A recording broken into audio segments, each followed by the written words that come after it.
ეს მე ვარ და აქ წარმოდგენაც კი არ მაქვს თუ ხვალიდან როგორ საშინლად ვიგრძნობ თავს მომდევნო 5 დღის განმავლობაში. მომიწევს არაერთი ისეთი აქტივობის გაკეთება, რომელიც ძალიან არ მიყვარს და ყველაზე მთავარი, დეჰიდრატაცია. ბოლოს კი ვნახავთ, რამდენ კილოგრამიან სხვაობას მომცემს ეს ყველაფერი. მაგრამ მოდი ჯერ ზედაპირულად ავხსნათ, როგორ იკლებენ მებრძოლები წონას.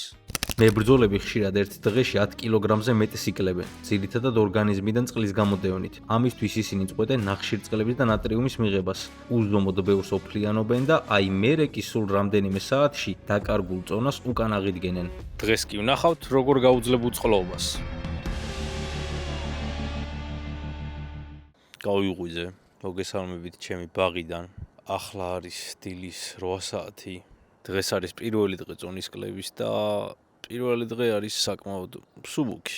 მსუბუქი იმიტომ, რომ საწყის დღეებში მებრძოლები ცდილობენ ენერგია შეინარჩუნონ. ჩვენ კი დღეს შემდეგი დავალებები გვექნება. ჩავიტვირთოთ ბევრი წყლით, ანუ ეცადოთ დავლიოთ 6-7 ლიტრი წყალი, არ მივიღოთ ან თუ მივიღებთ ძალიან ცოტა ნახშირწყალს და არანაირი მარილი. მარილი წყლის შეკავებას უწყობს ხელს.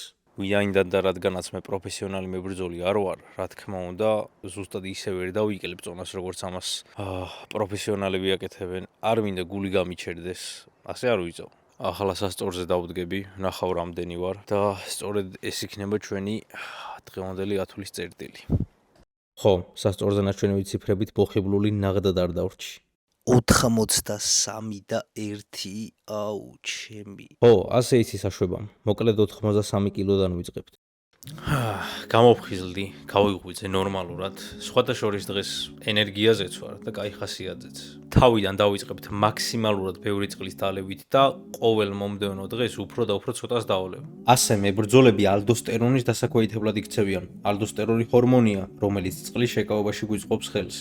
და ანუ როდესაც თავიდან ბევრი წყალს იღებ და მერე ამცირებ და ბოლოს საერთოდ აღარ იღებ, შენი ორგანიზმი ირეცხება და უფრო მეტ წყალს გამოყოფს, ვიდრე იღებს. ვიდეოს თავში ალბათ ამოვარდებოდა სკრინი, მაგრამ მაინც კიდე ერთხელ ვიტყვი, რომ ის, რასაც ახლა ამ ვიდეოში ვაკეთებ, არის ბევრად ლაითი ვერსია იმისა, რასაც პროფესიონალი მებრძოლები აკეთებენ. საკამარისი არც ცოდნა მაქვს, არც გამოცდილება და არც ორგანიზმს აქვს ზაობა. არც შესაბამის ინვენტარი მაქვს, რასაც მებრძოლები იყენებენ, რომ ბოლო დღეს 8 კილო დაიკლონ ხოლმე და მაგის გამკეთებელი ისედაც არ ვარ. და არც ვინმე პროფესიონალი ნუტრიციოლოგის ზედამხედველობის ქვეშ ვარ, რომ მითხრას რა როგორ უნდა გავაკეთო. მაგრამ იქამდე სანამ დარბაზში წავალ, უნდა ვისაუზმო. საუზმისთვის კი კვერცხი და ბოსტნეული გვექნება. მოკლედ, დღის პირველი კვება არის კვერცხი და კიტრი. საკვები უნდა იყოს ცილოვანი და ნაკლები ნახშირწყალი, ბოსტნეული შეგვიძლია.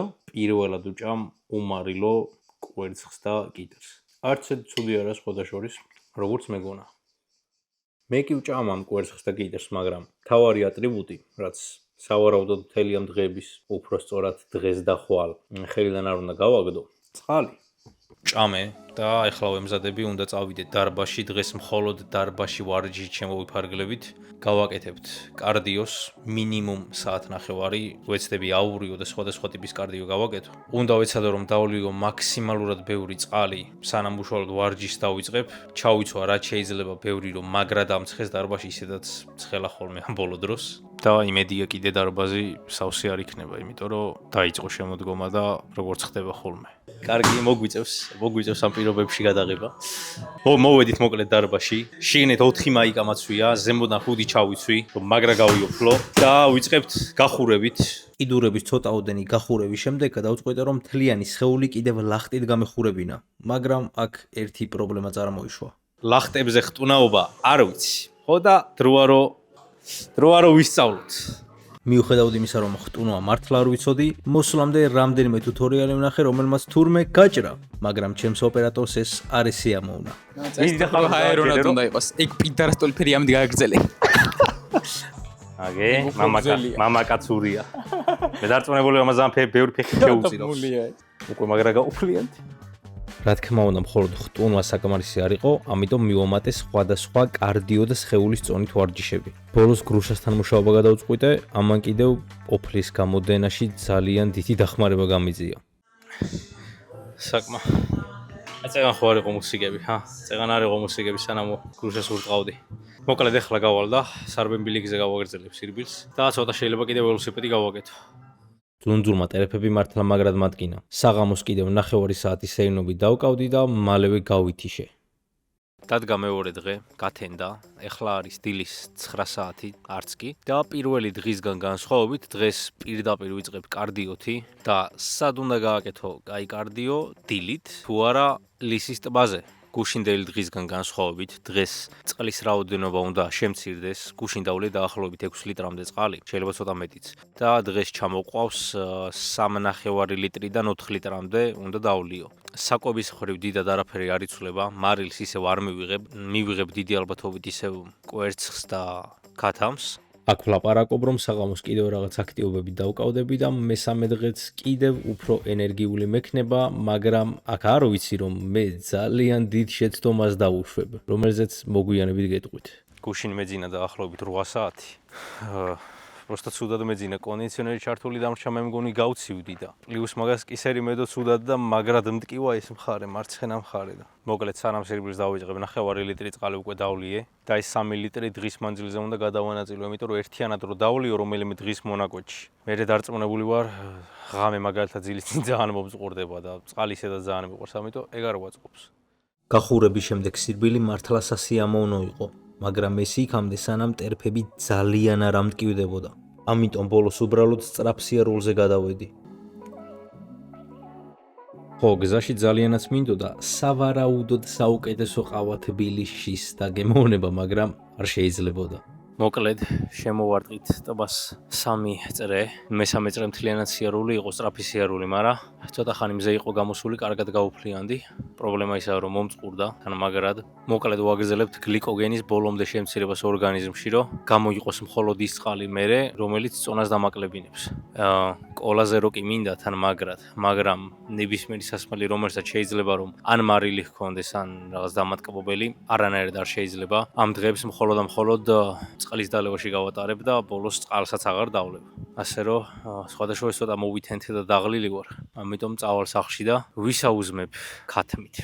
ჭამის დროს რამის ყურება მინდოდა. ხო და გამახსენდა რომ წინაღამის ბორალიო იმავოვის ივენთი არ მქონდა ნანახი და ჩაუჯექი.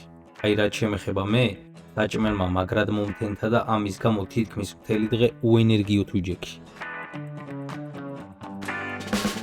მოკლედ დღევანდელი გეგმა ცოტა ჩავარდა, იმიტომ რომ მას შემდეგ რაც სახლში მოვედი და ვჭამე, იმის მერე ენერგია მაქვს თითქმის ნულია, აი არაფრის თავი არ მაქვს ჩვეულებრივად. მაგრამ სულ არაფრის კეთება რო არ გამოსულიყო სახლში, სხეულის წონით ვივარჯიშე, იქ ცოტა შედოუ ბოქსინგიც იყო, ლახზე ხტომაც. მოკლედ რაღაცები მაინც გავაკეთე სახლში, ოფლი გამოვიდინე, მაგრამ ეხლა არანაირი ენერგია აღარ დამრჩა, ისე მეძინება რომ ყვდები ჩვეულებრივად. არ ვიცი ეს რის ბრალია. მე 2 დღეს თუ ესე ვარ წარმომიდგენია, აი მერე და მერე რა იქნება. სწორედ აქ დავუშვი უდიდესი შეცდომა და საღამოს ძალიან ადრე დამეძინა, რამაც თავისი შედეგი გამოიღო. ღამე გამეღვიძა და ყველაზე უარესი, ვეღარც დავიძინე, ამიტომ შემდეგი დღე პირდაპირ გადავაბი. მოკლედ მოვედით ისევ დარბაზში, ეს სასწაული მუსიკები, წუხელ ღამე როგორც ნახეთ, საშინლად მეძინა. აი, ვერც მეძინა პრაქტიკულად. აი დღეს ძალიან ცუდ ხასიათზე ვარ და ძალიან უენერგიოდ განსხვავებით წინა 2 დღისგან. დარბაზში დღეს უკვე წონებით ვარჯიშებ და ასევე რა თქმა უნდა ზემოდან დავუმატებ კარდიოს, რომელიც ან ძუნძული იქნება ისევ, ან ველოსიპედი. დღევანდელი ჩემი სია არის რომ დავლიო 3 ლიტრი წყალი, ყველაზე ბევრი და ისევ რაც შეიძლება მეტი წყალი გამოვდევნოთ ორგანიზმიდან. ნუ რა თქმა უნდა, უსაფრთხო მეთოდებით. დილის 8 საათზე წონებით პირველად უნდა ვივარჯიშო. ვარჯიშამდე გახურება დავიწყე და მიუხედავად იმისა, რომ 9 ლიტრი წყალი უკვე დალეული მქონდა, მაინც ძალიან მაგრად მწყუროდა. გავაკეთე მკერდის ვარჯიშები, კიდევ მკერდის ვარჯიშები, ცოტა კროსფიტი და ბიცეპსის ვარჯიშები. დარბაზიდან გამოსვლამდე კი დაახლოებით 40-45 წუთი ისევ სირბილს და ველოსიპედს დავუთმი. მოკლედ გამოვედი შხაპმა, ცოტა გამომაფხიზლა, მაგრამ აი მკვდარივით ვარ ისე მეძინება მაინც. ვიცი რომ ეხა არ შეიძლება, მაგრამ სადმე ყავა უნდა დავლიო, ვიპოვო, ნუ უშაქრო რა თქმა უნდა, თორემ მკვდარივით ვარ მართლა, ანუ და ეხა რასაც გვზნობარი, რაღაც თითქოს გულძმარვა მაქვს, ოღონდ გულთან აი აქ ზემოთ არა, აი დაბლა უფრო რა მუცლისკენ. და უცნაური გზნობა მაქვს, არ ვიცი ეგრის გამო გამპირობებული, ეგრეთ უდ რეჟიმშიც არ ვარ, ანუ წესით ჩვეულებრივად უნდა ვიყო ეხლა. არაფერი კრიტიკულს და ისეთ სიგიჟეს არ ვაკეთებ. დავიძარი სახლისკენ და გზაში სადმე ყავას ვიპოვი და დავლევ. კამარზე ძალიან ბევრი რამე იქნება დამოკიდებული, სროლები გაწაუვიდეს კამარ მოკეს. რა კარგად წავიდა, სახში მოსულმა ჩვენი ბიჭების თამაშის ყურება დავიწყე. თავიდან ჩართული ვიყავი, მაგრამ რაც დრო გადიოდა, ჩემი მოთენთილობა უფრო და უფრო იზრდებოდა და ძალიან მეძინებოდა. მე ინსტინქტურად საერთოდ კროკვა ვიღე და რამის შევჭამე კიდეც. საფრანგეთს უგებ თამასობაში, სამწუხაროდ ამის ჭამა ახლა არ შემიძლია. მაგრამ შემდეგი კვირისთვის მარაგი მექნება და აი ლოპეზი და სილვა რო იჩხუბებენ, კროკოთი ჩაუჯდები. აი ხა რო ისოდეთ ჩემ თავს როგორ ვატყუებ, რომ არ მწყურია, არა და ღამის 3 საათზე რო დგები გაგანია სიცხეში და მთელ ბოთლს ჩაცლი, ეგრე მწყურია, მაგრამ სამწუხაროდ დღეს ლიმიტები გვაქვს და არ უნდა გადავაჭარბო, ასე რომ არ შეგვიძლია. მოკლედ მოვედი სახში. დილა დაიწყო პირდაპირ სირბილით. დღეს საჩამოიქცა ისე წვიმდა, ისედაც სპილად უნდა ჩამოიცვა სირბილის დროს. და ძალიან მაგრად ვიოფლიანე, მაგრამ დღეს ძალიან ბევრი საქმე მაქვს, მაგრამ პირველი და მთავარი ოჯახური საქმე. ეს ზაღლი არ გაჩვმდება ბლად. არის ბალახის გათიბვა. ოღონდ ეს არ იქნება ჩვეულებრივი გათიბვა. აქაც რო კარგად ვიოფლიანო, სათიბელას გაზს არ გამოვიყენებ და მარტო ხელით მივაწვევი. დღევანდელი ჩემი წყლის ლიმიტი არის მაქსიმუმ 1 ლიტრი და იმასაც ალბათ ბოლომდე არ დავლევ. ახლა კი საქმე შევუდგეთ. ჩემს ბენტლის გამოვიყენებ.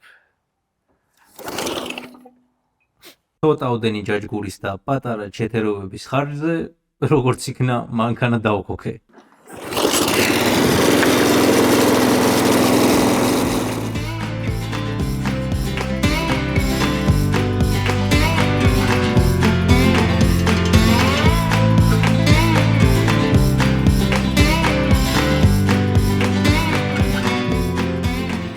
ბალახი გაითიბა. სახეზე სხვადასხვა ოფლი საერთოდ არ წამომსვლი, ან თუ წამომივიდა ძალიან ცოტა, მაგრამ სამაგიეროდ შიგნიდან ვარ ძალიან გაოფლილი. საკმარისად დავიღალე. სათიბელას გაზი არ გამომიყენებია და მარტო ჩემი ძელით ვაწვევოდი და მაგან კაიბლობად ენერგია წამართვა და აიზებონა კიდე ბახში რა ვიპოვე. არ ვიცი დაწერეთ ამი. მწვანე ვაშლი და 1 კილოს გაგითამაშებ. დღესაც ადრე გამეღვიძა, რატომღაც ჩემმა მეზობელმა ძალიან ადრე მოინდომა, რომ სახლის შენება თუ რემონტი თუ რაღაც განაახლოს არ ვიცი და გამეღვიძა.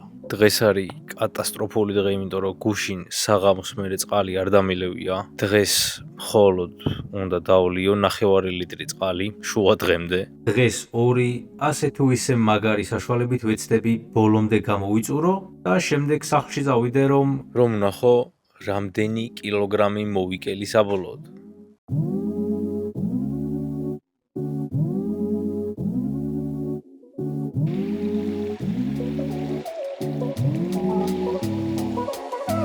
თავიდან ცხელი აუზით დავიწყე, რომელიც თურმე არც ისეთი ცხელი ყოფილა და მაინც და მაინც დიდად ოფლის გამოდენაში ვერ დამეხმარა. თურვით უფრო მეტი ოფლი გამოვიდინე. მაგრამ აი რაც შეეხება საუნას, სადაც პირველად ვიყავი, ძალიან ცოტა ხანი დასჭირდა ჩემ ორგანიზმს იმისთვის, რომ შეეხსენებინა როგორ მაგრად მწყუროდა ჩვეულებრივი ჯოჯოხეთი. სხვადასხვა საუნაში პირველად ვარ. პრინციპში როგორც წარმომედგინე ზუსტად ეგეთია, მაგრამ აი ესეთი ჩახუთოლობა ჩემთვის ნამეტანია, აი ძლივს უძლებ. 40 წუთზე მეტი, 45 წუთი დაახლოებით რაც აქ ვარ და აი კატასტროფულ მდგომარეობაში ვარ, ძალიან მწყურია თან ახლა, მაგრამ წყალს აღარ დავლევ. 9 ლიტრი მაგ დღეს მხოლოდ დალეული მორჩა. ჩვენი ლიმიტი. სანამ არ ავიწონები. აი რო ავიწონები, მე დარწმუნებული ვარ, მოვიდგა ერთ 5 ლიტრიანს და ჩავცვლი. ძალიან მაინტერესებს განსხვავება რა იქნება. მე ვარაუდობ, რომ დაახლოებით 3-4 კილო იქნება, მეტი არ მგონია, მაგრამ არც ნაკლები მგონია. შეიძლება ლაითად ვაკეთებდი ყველაფერს, მაგრამ ისე ლაითადაც არა, რომ 2 კილოზე მეტი ვერ დამეკლო. აბა, წავედით. აბა, moment of truth. მე მინიმუმ 3 კილო მგონია რომ დავიკელი. ხამოთ შეიძლება ჩამოსცენილი ვიყო. ასე რომ, აბა მოდი ვნახოთ. აბა თუ ჩავაბარეთ lightweight-ის წონა 79 და 1. მოდი მაინც კიდე ერთხელ დავდგები. 79 და 1. ეს მხოლოდ დაახლოებით 10% იყო იმისა, რასაც საბრძოლო ხელოვნების წარმომადგენლები აკეთებენ ხოლმე წონის კლებისას. ასე რომ კიდევ მეტი რესპექტი მათ ჩემგან და სამომავლოდ იმედია რომ მინიმუმ MMA-ში მაინც ამ საშინელ წესს ამოიღებენ და მებრძოლები თავიანთ ჯანმრთელობას უკეთესად მიხედავენ. აბაჰე და აბაჰო.